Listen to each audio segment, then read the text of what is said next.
우리가 일에 대한 자세에 따라 생업인이 있고 직업인이 있고 소명인이 있다라고 합니다.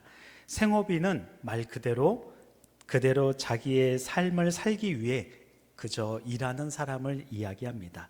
직업인은 자기가 하고 있는 일을 통하여서 경제적인 기반이나 또한 사회적인 위치를 계속해서 성장하고 있는 것입니다.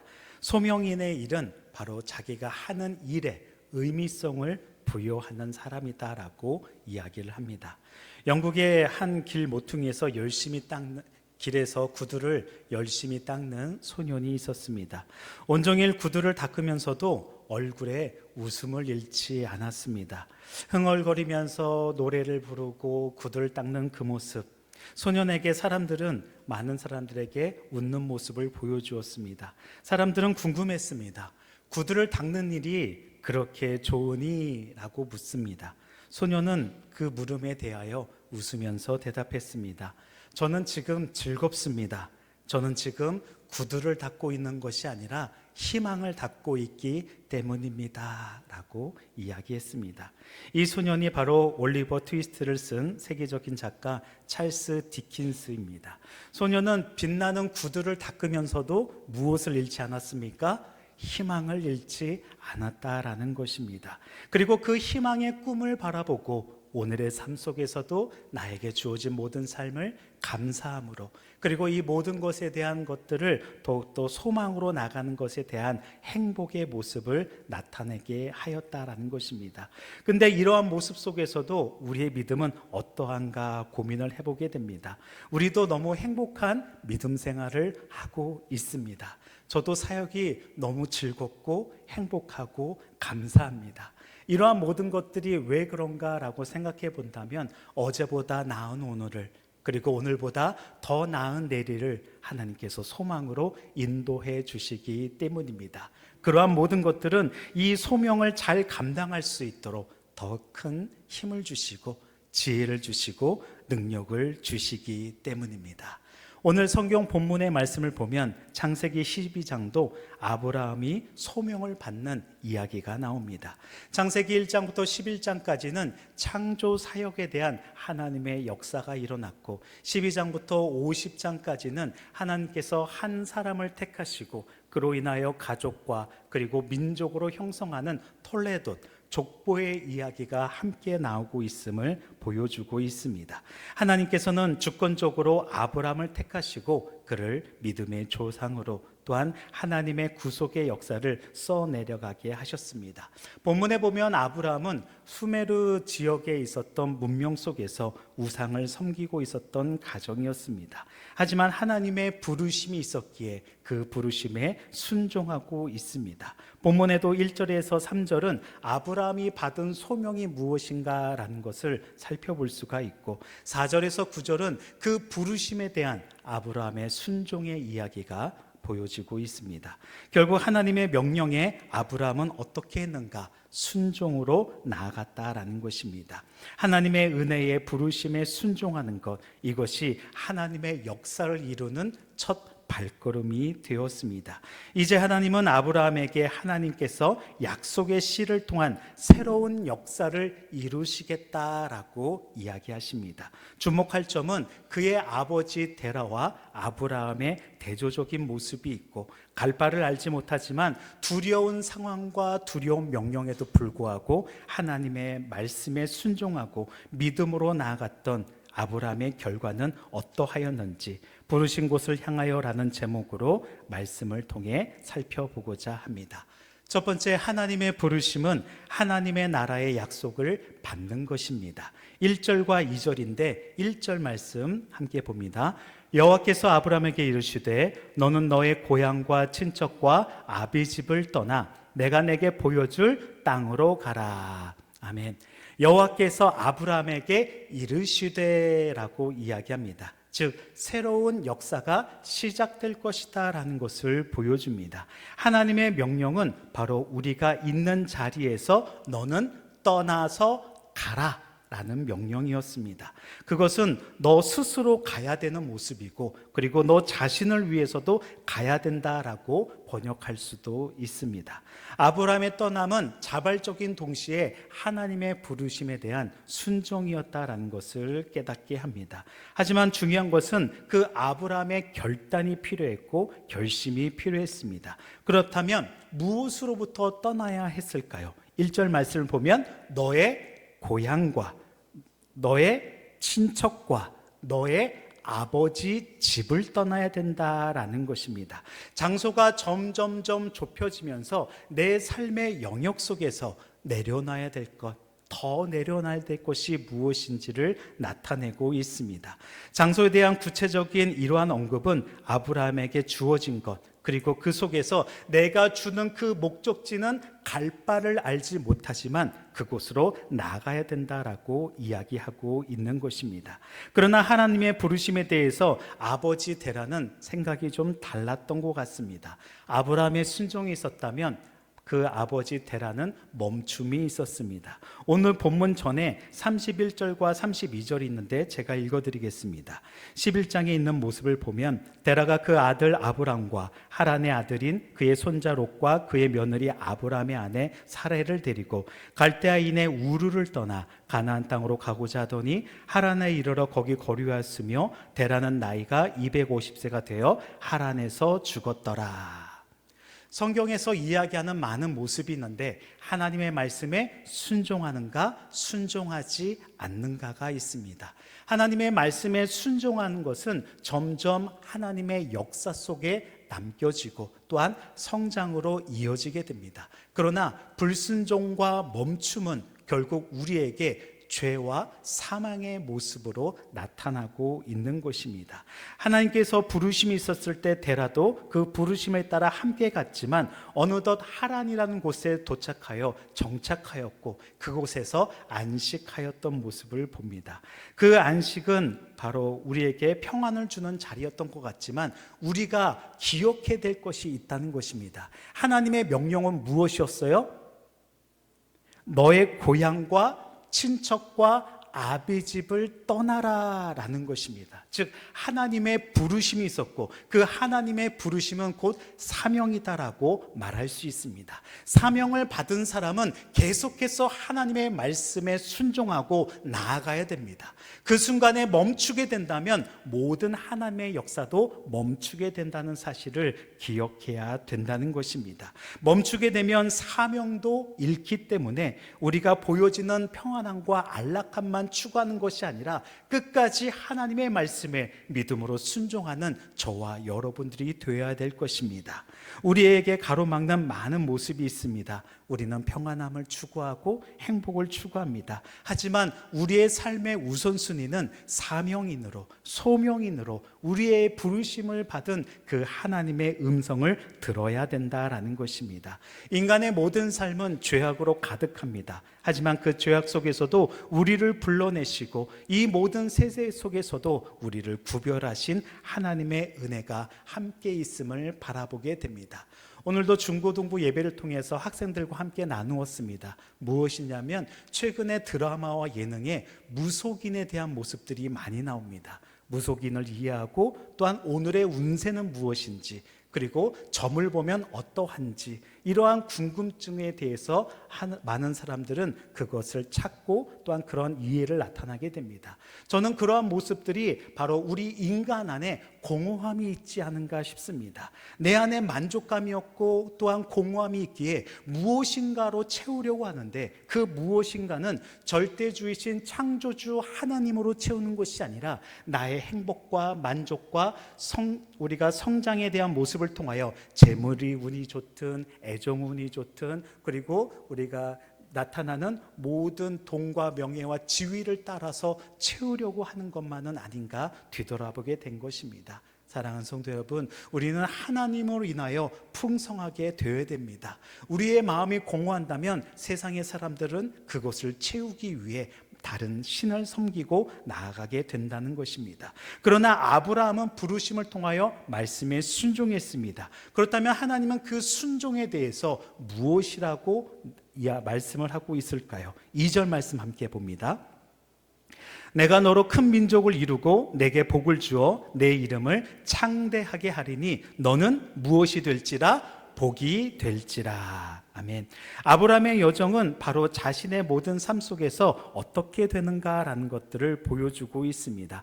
하나님께서는 우리의 공허함 속에서 채워주시는 은혜는 바로 사명자의 길, 소명을 받고 나가는 길이고, 그 길은 단순한 길이 아니라 우리가 믿음의 순례의 길임을 이야기하고 있습니다. 그리고 나서 하나님은 세 가지 약속을 해주고 있습니다. 2절에서 세 가지 약속 무엇이죠? 첫 번째, 큰 민족을 이루게 하신다. 두 번째, 아브라함에게 복을 주시고 그 이름을 창대하게 하신다. 그리고 아브라함은 무엇이 될 것이다? 복이 될 것이다 라고 약속해 주고 있습니다. 큰 민족을 이루게 한다는 것, 아브라함은 하나이지만, 그리고 지금 내 아내 사라의 상태는 무엇입니까? 불임 상태였다라는 거예요. 그럼에도 불구하고 큰 민족을 이루겠다? 우리의 상식으로는 되지 않는다는 것입니다. 하나님의 역사와 하나님의 사역 가운데서도 우리가 열심히 행하지만 우리의 생각대로 되지 않고 우리의 상황은 늘 부족하고 연약하다는 것을 고백할 수밖에 없습니다. 하지만 그러한 상황 속에서도 하나님은 약속하여 주시고 큰 민족을 이루겠다라고 선포하고 계십니다. 두 번째, 아브라함에게 복을 주실 뿐만 아니라 그 이름을 창대하게 하신다 라고 이야기합니다.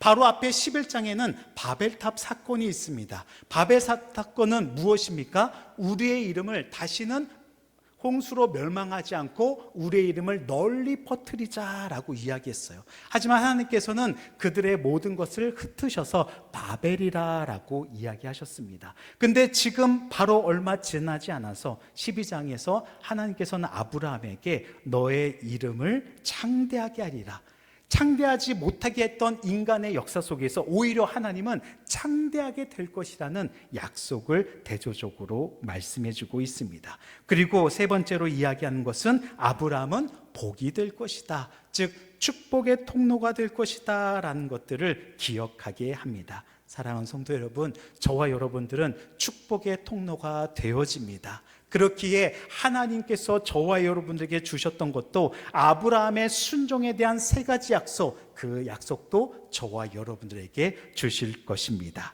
3절 말씀을 봅니다. 너를 축복하는 자에게는 내가 복을 내리고 너를 저주하는 자에게는 내가 저주하리니 땅의 모든 족속이 너로 말미암아 복을 얻을 것이니라. 아멘. 복의 통로는 무엇일까요? 하나님께서 직접 아브라함을 보호하시고 인도하시는 그 역사가 아닐까 싶습니다. 비록 부족하고 연약함에도 불구하고 하나님의 말씀만 믿고 순종한다면 복의 통로가 되어줄 수 있는 은혜가 하나님께서 주시는 모습입니다. 결국 아브라함은 복을 가져다 주는 믿음의 조상이 되었습니다. 사랑하는 성도 여러분, 우리도 하나님의 나라의 복음을 받았고 그 복음을 전하는 복음 전도자로서의 사명이 있습니다. 이 사명을 잃지 않기를 바랍니다. 이 사명이 멈추어서는 안 됩니다. 우리 효성교회가 더욱더 이 사명에, 즉 복음의 진리를 붙들고 이 지역에서 우리의 사명을 다할 때에 하나님의 놀라운 영광이 효성교회를 통한, 그리고 여러분들을 통한 복의 통로, 축복의 통로로 인도하여 주실 것입니다. 다시 한번 하나님의 부르심에 대하여 하나님의 축복의 통로가 되시는 저와 여러분들이 되시기를 주님의 이름으로 축원합니다. 두 번째는 하나님의 부르심은 믿음과 순종으로 나아가야 됩니다. 4절과 6절인데 먼저 4절 말씀 읽어봅니다. 이에 아브라함이 여호와의 말씀을 따라갔고 롯도 그와 함께 갔으며 아브라함이 하란을 떠날 때에 75세였더라. 아멘. 세 가지의 약속을 받은 아브라함, 어떠한 믿음이었을까요? 어떠한 상황이었을까요? 하나님의 말씀에 대한 아브라함의 순종으로 그 대답을 하고 있습니다. 아브라함이 여호와의 말씀을 어떻게 했다고요? 따라갔고. 아멘. 저는 이 문장 하나가 너무나 은혜가 되었습니다. 하나님의 말씀에 따라가는 신앙, 따라가는 믿음이 있을 때에 바로 하나님의 기적과 같은 역사가 나타날 것입니다. 아브라함은 하나님의 말씀에 순종하고 나갔어요. 즉 아브라함은 갔다라고 이야기하는데 1절에 너는 떠나가라, 라는 말씀을 4절에서 나는 어떻게 했다고요? 따라갔고 라고 응답하고 있다는 사실입니다.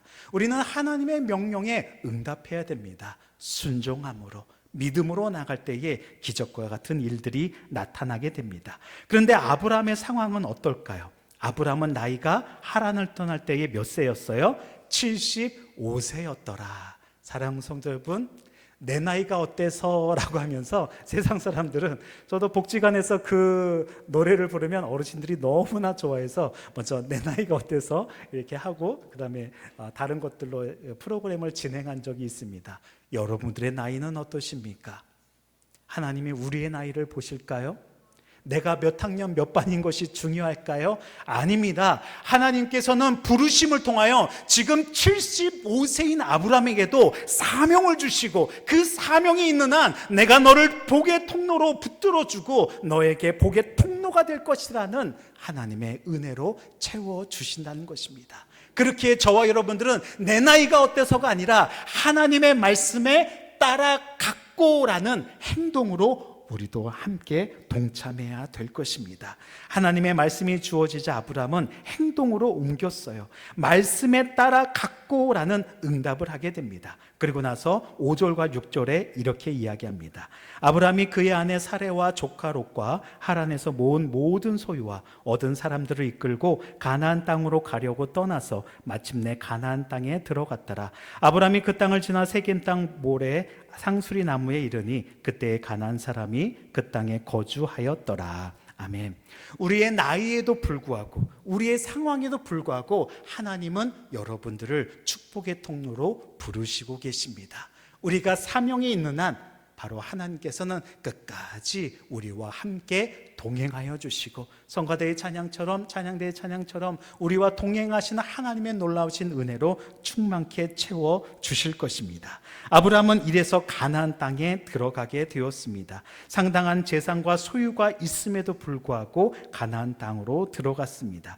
아브라함의 나감과 또한 이러한 모습을 통하여 그들의 목표가 있었다는 거죠. 목표는 무엇이에요? 가나안 땅, 즉 하나님께서 말씀하신 그 땅으로 끝까지 들어가는 모습을 보게 됩니다. 근데 여기서도 중요한 키워드 하나를 발견할 수가 있었습니다. 5절 말씀을 보십시오. 가나안 땅에 들어갔는데 어떻게 들어갔다고요? 마침내 들어갔더라. 어떻게 해요?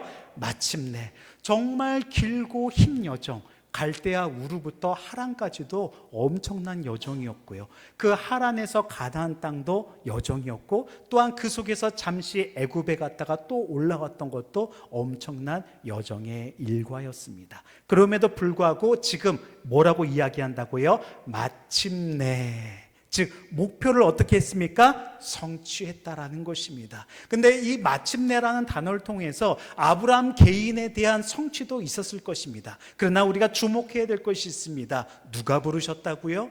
하나님이 부르셨습니다. 하나님이 부르셨기에 이 모든 구속의 역사는 누가 이루신다고요? 하나님이 이루십니다. 그러면 하나님께서 그 가나안 땅으로 인도하여 주신 이 모든 여정, 누가 인도하셨습니까? 하나님이 마침내 역사하셨다라는 사실을 우리는 잊지 말아야 될 것입니다. 내가 한 것 같지만 내가 한 것이 아니라 누가 하셨다고요? 하나님이 마침내 행하셨다라는 것들을 우리에게 보여주고 있습니다. 우리 사랑하는 성도들과 효성교회 위에 마침내 하나님의 놀라우신 은혜로 채워지게 하여 주실 것입니다. 마침내 부흥하게 하여 주시고, 마침내 성장하게 하여 주시고, 마침내 하나님의 놀라운 품으심과 세우심이 함께 하여 주실 줄 믿습니다. 아브라함은 그래서 믿음으로 나갔어요. 내 나이가 75세임에도 불구하고 믿음으로 나갔어요. 나의 아내가 불임인데도 불구하고 믿음으로 나갔어요. 그 믿음으로 나갈 때에 여러 가지 많은 의심이 들 수도 있었고 포기할 수 있었지만 끝까지 인내하고 나갔기에 어려운 상황 속에서도 하나님의 약속을 든든히 붙잡는 순종함이 있었습니다. 이 순종함으로 더 큰 일들을 채워가시는 사랑하는 성도들의 모든 믿음의 여정들이 되시기를 주님의 이름으로 이름으로 축원드립니다. 세 번째는 하나님의 부르심은 약속을 믿고 신뢰해야 된다라는 것입니다. 7절에서 9절인데 7절 말씀 읽어봅니다. 여호와께서 아브라함에게 나타나 이르시되 내가 이 땅을 내 자손에게 주리라 하신지라. 자기에게 나타나신 여호와께 그가 그곳에 제단을 쌓고. 아멘. 사랑하는 성도 여러분, 믿음으로 나아가게 됐는데 내가 보여줄 그 땅, 즉 1절에서 말씀하신 그 땅에 바로 마침내 들어갔는데 제일 먼저 한 게 무엇이었을까요? 노아가 방주를 열고 제일 먼저 했던 것이 무엇이었을까요?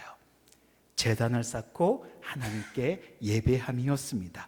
여호와께서 아브라함에게 나타나 이르시되라고 이야기하면서 여호와께 아브라함의 행동 무엇이었습니까? 그곳에서 무엇을 쌓고? 제단을 쌓고 예배함으로 나가는 자에게 바로 하나님께서는 놀라우신 은혜로 채워주고 있는 것입니다. 8절과 9절 봅니다. 거기서 베델 동쪽 산으로 옮겨 장막을 치니 서쪽은 베델이요 동쪽은 아이라. 그가 그곳에서 여호와께 제단을 쌓고 여호와의 이름을 부르더니 점점 남방으로 옮겨갔더라. 아멘. 사랑하는 성도 여러분, 약속을 믿고 나갔는데 이미 그곳에는 다른 민족이 있었습니다. 또 다른 봉착, 또 다른 어려움이 있었습니다. 순종으로 나갔는데 왜 어려움은 계속 있는 것일까요? 왜 아픔은 계속 있는 것일까요? 나의 힘으로는 해결할 수 없는 문제들이 왜 이렇게 많은 것일까요? 그럼에도 불구하고 아브라함은 말씀에 순종하고 예배를 드리며 주님께 나아갔습니다. 마침내 들어갔더라라는 고백을 하며 하나님의 역사가 마침내 이루어졌다라는 것들을 우리에게 나타나게 하여 주고 있습니다. 이러한 모습을 통하여 우리에게 주시는 것은 무엇이었을까요? 가나안 땅에 들어갔지만 이미 그 땅에 거주하고 있던 민족들이 있었어요. 그들과의 충돌은 이미 예견되었던 모습이었습니다. 하지만 아브라함은 끝까지 하나님의 말씀을 믿었습니다. 가나안 땅에 있는 민족들과의 또 다른 문제와 난관이 있었지만 하나님의 약속을 의심하지 않았습니다. 하나님의 약속을 끝까지 신뢰했습니다. 그 순종이 아브라함을 믿음의 조상으로 만들게 했고, 우리에게도 주시는 은혜는 바로 사랑하는 성도들과 교회가 아무리 어려운 상황 속에 있다 할지라도 하나님의 주신 약속의 말씀을 믿고 나가는 자에게는 하나님의 놀라운 일들로 채워주실 것이라는 하나님의 은혜가 있는 것입니다. 사랑하는 성도 여러분, 우리에게 아브라함의 이동 경로를 보여주고 있습니다. 제단을 쌓고 남방 네겝으로 계속 옮겨가는 모습, 우리가 어려움의 순간 속에서도 하나님의 약속의 신뢰를 잊지 않고 예배하고 찬양하고 기도한다면 하나님께서 반드시 채움으로 역사하여 주신다는 것입니다.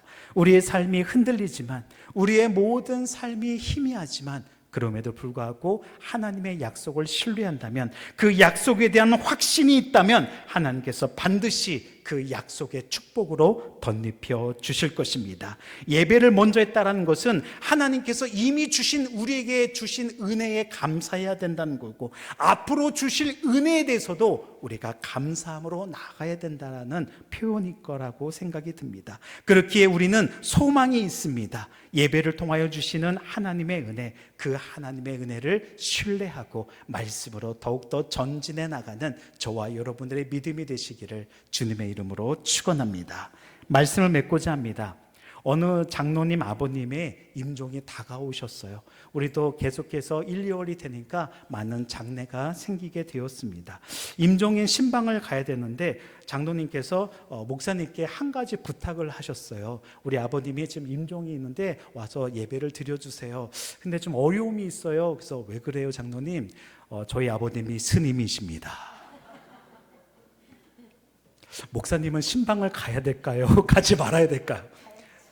순간 고민되는 거예요. 스님한테 가서 뭘 하겠어요?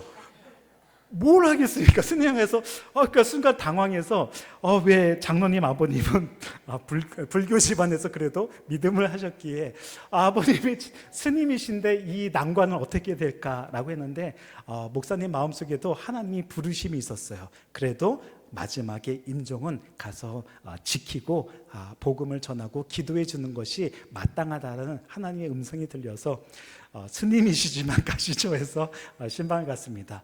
아니나 다를까 신방을 갔더니 임종 순간에도 불구하고 스님이시기에 손에 목줄을 들고 나무아미다불 이러고 계시는데 너무나 곤란했죠. 그래서 성경책을 놓고 두 손을 꼭 잡으면서 아버님 하면서 복음을 전하고, 그리고 하나님을 믿고 예수 그리스도를 믿고 요한복음 3장 16절의 내용을 함께 나누고, 그리고 간절히 기도했어요. 이 영혼을 주님 받아주시고 예수 그리스도를 믿고 하나님께 영원한 생명으로 인도하여 주옵소서라고 간절히 기도했어요.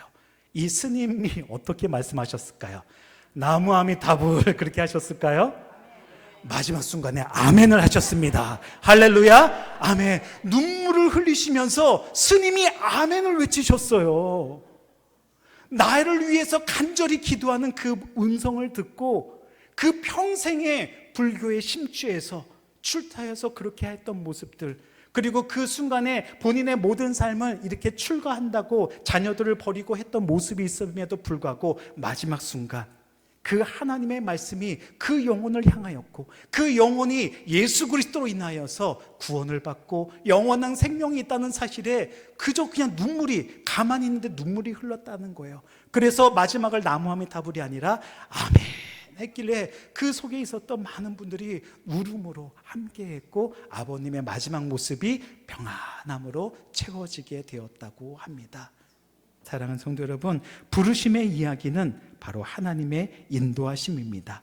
언더우드 선교사의 이야기도 있습니다. 그의 이름은 원두입니다. 우리가 비전 메시지를 통하여 선교로 함께 나가던데 이 모든 것도 하나님의 부르심이 있다는 것입니다. 언더우드는 이미 인도 언어를 자유롭게 구사할 정도로 완벽했는데 그에게 들려지는 부르심이 있었어요. 저 조선에 어려움이 있다라는 것이에요. 복음이 전파되지 않은 그 땅, 주님이 그 기다리시는 그 땅으로 갈 선교사가 없다는 것이었습니다. No one for Korea.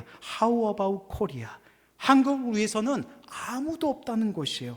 그러면 한국은 어떻게 할까라는 것입니다. 언더우드에게는 그러한 모습이 있었어요. 이 음성에 대한 부르심이 있었기에 그는 자기가 조선에 부르신 것을 확신하고 부르심을 가기 위해 장로교 선교부에 조선 선교사로 파송해 달라고 이야기했습니다. 하지만 그 여정 또한 쉽지는 않았습니다. 그리고 뉴욕의 한 교회에서 청빙의 모습이 있었습니다. 조건도 좋았고 교회 측에서 언더우드를 담임 목사님으로 모시기에 강력하게 원하고 있었습니다. 하지만 언더우드에게는 선교의 부르심이 분명했습니다. 내가 가려고 했던 그 땅이 아니라 하나님이 부르시는 그 땅, 내가 설 자리가 이곳이라는 그 음성을 들었기에 좋은 조건을 제시하는 청빙하는 교회가 아니라 하나님의 부르심에 순종하여 다시 선교부에 연락해서 조선의 선교사의 지원서를 내게 되었습니다. 언더우드 선교사의 기도문을 잠깐 읽어드리면 이런 것이 있습니다. 주여, 지금은 아무것도 보이지 않습니다. 주님, 메마르고 가난한 땅, 나무 한 그루 시원하게 자라오르지 못하는 이 땅에 저희들을 옮겨와 심으셨습니다. 그 넓고 넓은 태평양을 어떻게 건너왔는지 그 사실이 기적이집니다. 지금은 아무것도 보이지 않습니다. 의심부터 화부터 내는 조선인들이 있습니다. 하지만 주님, 순종하겠습니다. 믿음을 바라는 것들의 실상이요 보지 못하는 것들의 증거라는 말씀을 믿고 믿음으로 앞날을 바라보게 하여 주시옵소서. 눈물로 기뻐할 날이 있음을 믿나이다. 지금은 예배드릴 예배당도 없고 학교도 없지만 주여 제 믿음을 붙잡아 주옵소서. 지금 연세대학교에 가면 언더우드 동상이 있습니다. 그리고 그 밑에 3가지의 글귀가 있습니다. 하나님의 사자, 그리스도의 제자, 한국인의 친구. 사랑하는 성도 여러분, 본문에서 주시는 하나님의 부르심 여러분들도 부르셨습니까? 우리에게 주시는 은혜는 무엇입니까?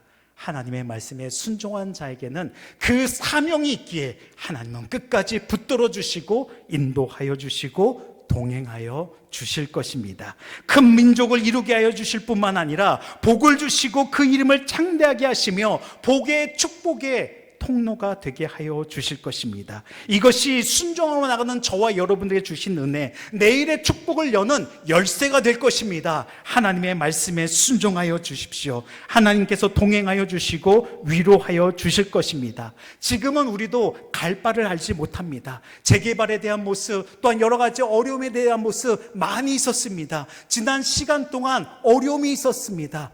7년간의 어려움이 있었다면 7년간의 풍년이 있었던 것처럼 이제는 순종으로 하나님의 말씀을 의지하고 나간다면 하나님께서 그 부르심에 대하여 방황하지 않게 하여 주시고 저와 여러분들의 방황이 끝나며 그 방황이 아니라 믿음의 순례의 여정으로 은혜로 채워 주실 것입니다. 다시 한번 하나님의 말씀에 믿음으로 나가십시오. 하나님의 말씀을 따르십시오. 약속을 믿고 예배함으로 하나님을 신뢰하십시오. 하나님이 우리와 함께 하실 것입니다. 순종하러 나가는 자에게 주시는 모습, 우리 효성교회가 더욱더 하나님의 은혜 가운데에 부흥과 성장, 그리고 새로운 담임 목사님과 사역자들과 우리 다음 세대들과 함께 이 지역 속에 우리가 사명을 갖고 축복의 통로로서 더욱더 영광을 돌리시는 저와 여러분들이 되시기를 주님의 이름으로 축복합니다.